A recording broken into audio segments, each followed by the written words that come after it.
Senhor presidente da comissão, deputado Fernando Rodolfo, demais deputados e palestrantes e pessoas que estão aqui. Em primeiro lugar, eu não trouxe Bíblia. Eu não vim aqui debater em viés religioso. Eu trouxe a Constituição para a gente começar aqui a nossa conversa. Eu já fui convidado para vários debates aqui em comissões e nunca abri um versículo da Bíblia. Mas como eu vi, porque sempre que tem esses debates que tem fundo moral, tem sempre uma tentativa, porque estados totalitários, religiosos. Então, deixa eu falar alguma coisa aqui na minha palavra inicial, para depois entrar no assunto. A mais importante tradição do mundo ocidental é o cristianismo. O cristianismo permeia toda a vida da sociedade do mundo ocidental e o principal fator de formação da Europa e das Américas. Vem do cristianismo. Por favor, senhores, escutem isso, porque tem gente enganada. Não vem do socialismo nem de esquerda, não. Vem do cristianismo, direitos humanos, proteção à vida, valorização da mulher, da criança e do idoso e a vida em família monogâmica. As maiores universidades do mundo foram criadas por cristãos. Princeton, Harvard, Yale, Oxford, vai por aí afora. Se eu falar da reforma protestante, vai ficar pior ainda, vai ficar sem graça. Porque foi a reforma protestante que trouxe o Estado laico. Não foi socialismo, nem reforma protestante, que fez uma ruptura na vida do mundo e a partir daí se produziu ciência como nunca. Sai de uma vida nômade para uma vida moderna. É a reforma protestante que faz com que homens de classe baixa conquistem riqueza e poder. É a reforma protestante que faz a escola pública. Eu estou fazendo essa questão porque eu estava ouvindo um filósofo hoje, um cara contemporâneo, muito respeitado, da Universidade de Harvard, Michael Sandel. Esse cara diz uma coisa interessante: você não pode tirar de nenhum debate as convicções das pessoas, sejam elas religiosas ou não, ideológicas, ateístas ou religiosas. Você não pode tirar esse debate, porque isso é que forma a sociedade. Agora, eu ouvi aqui dizer que a Constituição brasileira se refere a todas as formas de família. Negativo. Vamos abrir a Constituição. Negativo. Artigo 226, que trata da questão. Vamos lá ao parágrafo 7º. Fundado nos princípios da dignidade da pessoa humana e da paternidade responsável, planejamento familiar é livre decisão do casal. Casal é par. Não tem aqui abertura para nenhum outro tipo de consideração, a não ser a família monogâmica. Está aqui, não estou inventando nada. A base familiar no direito brasileiro, foi dito aí pelo juiz, é monogâmica. Está reafirmado no Código Civil, artigo 121, inciso 6. Agora, eu queria ler para vocês, que é importante. Eu queria ler para vocês o voto do eminente ministro que já foi presidente do STJ. Ele já foi presidente, ministro João Otávio de Noronha, sobre a questão de união poliafetiva ou poligamia. Inventam cada nome bonito, né? Ele diz o seguinte: se posicionar contra uniões poliafetivas não é nada de moralismo. É a ordem jurídica que concedeu assim. Você quer viver com vários relacionamentos? Saiba que você não terá proteção. É a vontade da lei. Ninguém está proibindo. Apenas não serão conhecidas as uniões estáveis. Ou então, teremos que rasgar a Constituição, capítulo 7, e temos que rasgar o direito da família do Código Civil todo. Você sabe o que está acontecendo no Brasil hoje, minha gente? Seja religioso ou quem quer que seja, aqui está o limite para todo mundo. Nós estamos vendo, a partir de um exemplo de cima, do Supremo Tribunal Federal, que rasga sucessivamente a Constituição e, num efeito cascata, através da caneta, querem impor à sociedade aquilo que não tem respaldo constitucional. Querem mudar a Constituição? Reúna 308 votos de deputados em 2 votações. tá certo? Para mudar a Constituição. Então nós estamos vendo isso. Nós estamos vendo um tempo que qualquer um vem, desculpa, senhores deputados, bagunçar o coreto do legislativo, que tem a autoridade para fazer leis. E outra, você sabe o que vai acontecer? Uma insegurança jurídica. Se não tiver essa proibição, não existe previsão legal para a questão previdenciária nem sucessória. Não tem. Então, faça um registro no cartório e depois vamos ver a bomba para decidir isso. Não tem previsão legal. Nem na questão previdenciária, nem sucessória. Não há previsão legal para isso. Não tem. Então, aqui no Brasil se faz ao contrário. Aprova uma coisa, vira bagunça, toca um rebu danado, para depois tentar consertar. E tudo à margem da Constituição. O exemplo que está sendo dado, muito mal dado por aqueles que deviam de ser guardião da Constituição, vira um efeito cascata. Aí um juiz quer pegar uma caneta a seu bel prazer, ao arrepio da Constituição, ao arrepio das leis ordinárias, e estabelecer normas. Meu querido juiz, todos nós enfrentamos dificuldades nas nossas funções. Moleza é pudim, sopa de minhoca e gelatina. Quem vem? Desculpa a expressão. Quem não quer brincar, não desça para o play. Porque, na verdade, nós estamos deparados com esses questionamentos e com esse ordenamento jurídico que nós temos na nossa nação. E ainda tem a súmula, gente, tem a súmula 529 do STF, que nem reconhece para concubinato questões previdenciárias. Ainda tem isso, nem para concubinato.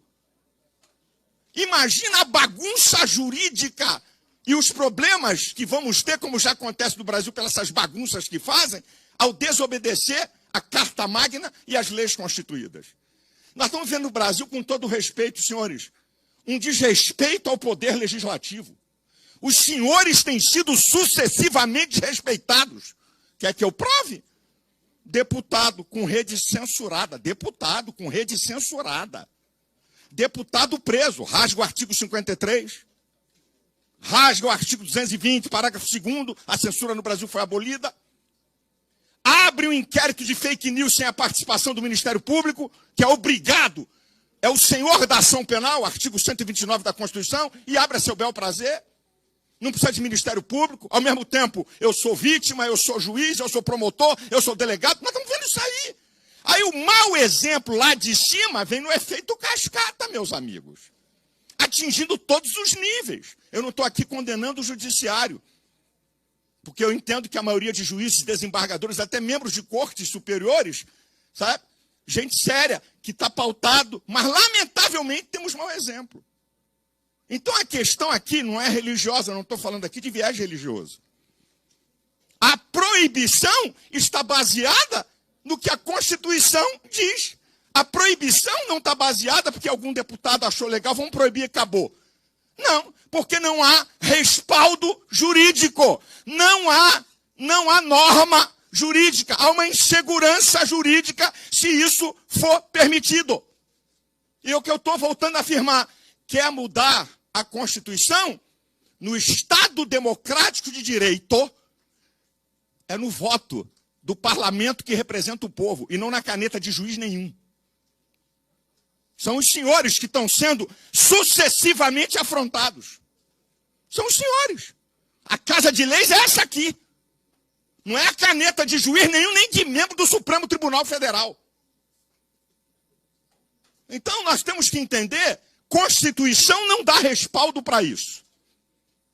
Código Civil não dá respaldo. Ah, vai mudar, vai fazer, mas tem que estar debaixo da Constituição. Não dá respaldo. Então, se não dá respaldo, correto proibir. E eu também tenho aprendido uma coisa. Uma sociedade que legaliza tudo, ela auto se destrói. Toda sociedade precisa de limites. Toda. Toda a sociedade, meu amigo, isso é provado historicamente que eu estou falando. É historicamente, não é uma questão. Por isso que eu digo, eu não venho discutir aqui viés de religião. porque Deus... Não estou falando nada disso, não. Eu estou falando da permissibilidade legal da Constituição e do Código Civil. E nós não podemos ultrapassar isso. Qual é a base de um Estado democrático de direito? Obediência às leis. Submissão à Carta Magna. Como disse e repito, está sendo rasgada sucessivamente na maior cara de pau. Agora eu vou dizer uma outra coisa, senhores, que isso é muito mais profundo do que a gente imagina. Preste atenção a isso que eu vou dizer para vocês aqui. Pode ser, não é assim não. Preste atenção. O paradigma do mundo ocidental é o modelo judaico-cristão. O marxismo cultural entendeu que não adiantava, pela bala, conquistar as nações. Então, Escola de Frankfurt, Marcuse e outros loucos entenderam que uma maneira de mudar a sociedade na sua ideologia marxista é pela cultura. E qual é o grande empecilho para essas mudanças, para mudar o paradigma judaico-cristão para o modelo humanista-ateísta, que esse é o jogo.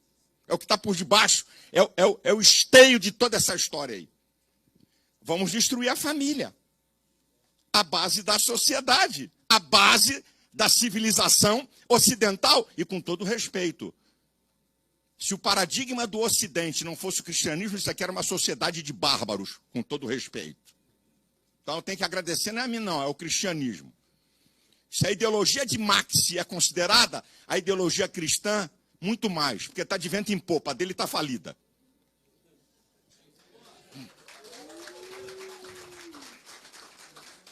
Então a questão é o seguinte, qual é o último reduto de autoridade? A família.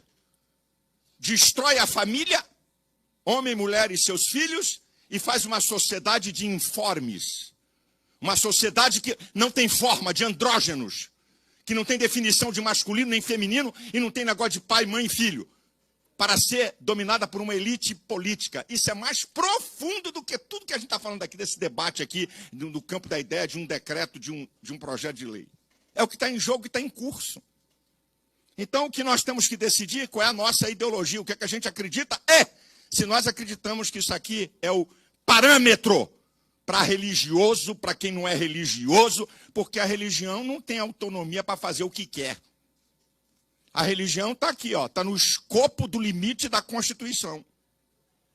É bom dizer isso aqui. Como se religioso pudesse fazer o que bem entendesse, o que bem quisesse, está tudo bem. Não, isso aqui é o nosso limite, seja religioso ou não. Isso aqui é o limite para quem pertence à sociedade brasileira. É isso aqui. Mas alguém não achar que, pastor, acho que o senhor está exagerando isso aí, desculpa, acho que o senhor está escorregando, não é? Então vamos lá. Vamos à fala do líder maior da esquerda no Brasil, no Foro de São Paulo. O excelentíssimo presidente Luiz Inácio da Silva. A fala dele foi a seguinte: aqui no Brasil, nós estamos combatendo os costumes, a família tradicional e o patriotismo. Ele, não sou eu não estou inventando nada, meu querido, meus queridos, não estou inventando, eu estou botando a fala dele. Não estou inventando nada. Ele diz assim, nós aqui estamos enfrentando o discurso do costume, da família e do patriotismo. Tudo aquilo que a gente aprendeu historicamente a combater. Não foi fala minha, não foi fala deturpada, a fala do senhor líder máximo da esquerda brasileira. Está aqui o objetivo. Então, senhores deputados, parabéns. O decreto de vocês limita o que está a Constituição. Porque o juiz vai ter dificuldade para julgar. Vai ter mesmo. Eu também tenho dificuldade. Eu tenho a Bíblia na questão da minha religião, mas eu tenho cada dificuldade, meu amigo, para interpretar cada caso, que eu nem conto aqui para vocês. É cada abacaxi, é cada pipinaço. Eu tenho a Bíblia para ser o meu parâmetro. Nós temos a Constituição e as leis ordinárias.